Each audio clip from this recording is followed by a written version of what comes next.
Hey, my name is Vincent Valentine. I'm here in downtown Toronto. I'm asking some people on the street what they think about different passages I read to them from the Quran. Unknown to them, though, it's actually the Bible.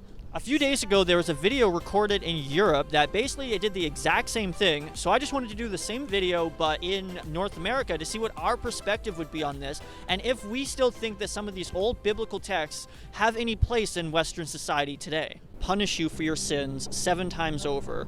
You will eat the flesh of your sons and the flesh of your daughters. If 2 men are fighting, and the wife of one of them comes to rescue her husband from his assailant, you shall cut off her hand. Look, here is my virgin daughter. I will bring them out to you now, and you can use them and do to them whatever you wish. But as for this man, do no such outrageous thing. A woman should learn in quietness and full submission. I do not permit a woman to teach or to assume authority over a man. She must be quiet. If someone has a stubborn and rebellious son who does not obey his father and mother, then all the men of his town are to stone him to death. What are your initial thoughts after hearing those? Well, obviously they sound very aggressive.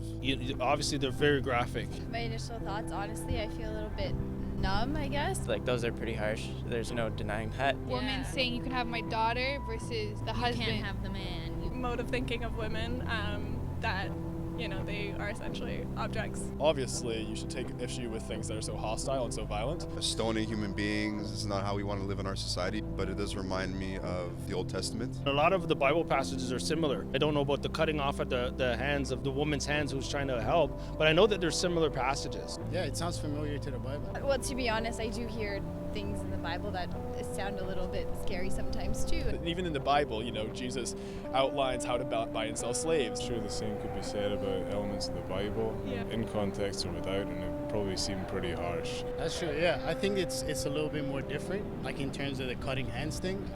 You know, they don't talk about that at the sermons that much, you know? It's like the Bible kind of tries to put us on equal levels and have our own certain roles. I think that they're kind of similar. I mean, in the Bible, it's less vulgar.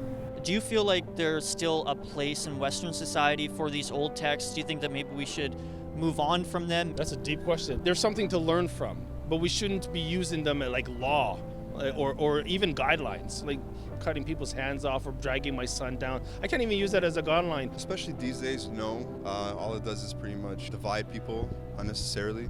And I have nothing against people believing what they want in their own homes. I think that everybody's entitled to their own opinions. Religion definitely has a place in society. No one has the authority to say that a religion's time has passed and we should all adapt to a more scientific way of thinking.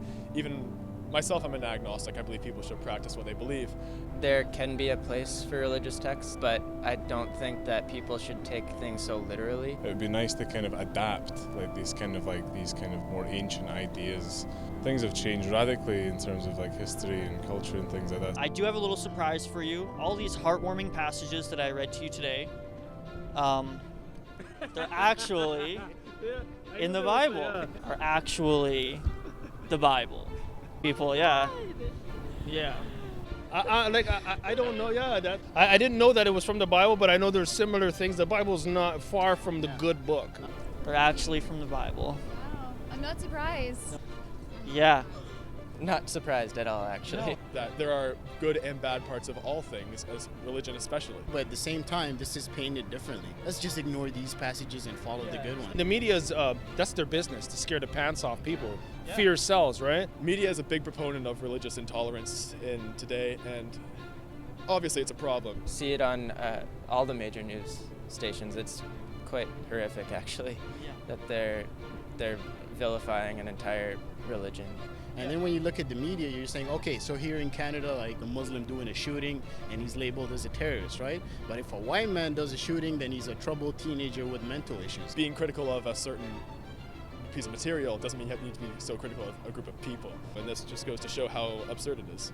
Thanks for watching. If you guys liked the video, make sure to like it and even share this video on Facebook so more people can see it. And if you really like the video and you want to see more, subscribe to my channel. I'm going to be uploading a lot more videos like this, a lot more street interview videos. Thanks for watching, and I hope to see you in the next video. Bye.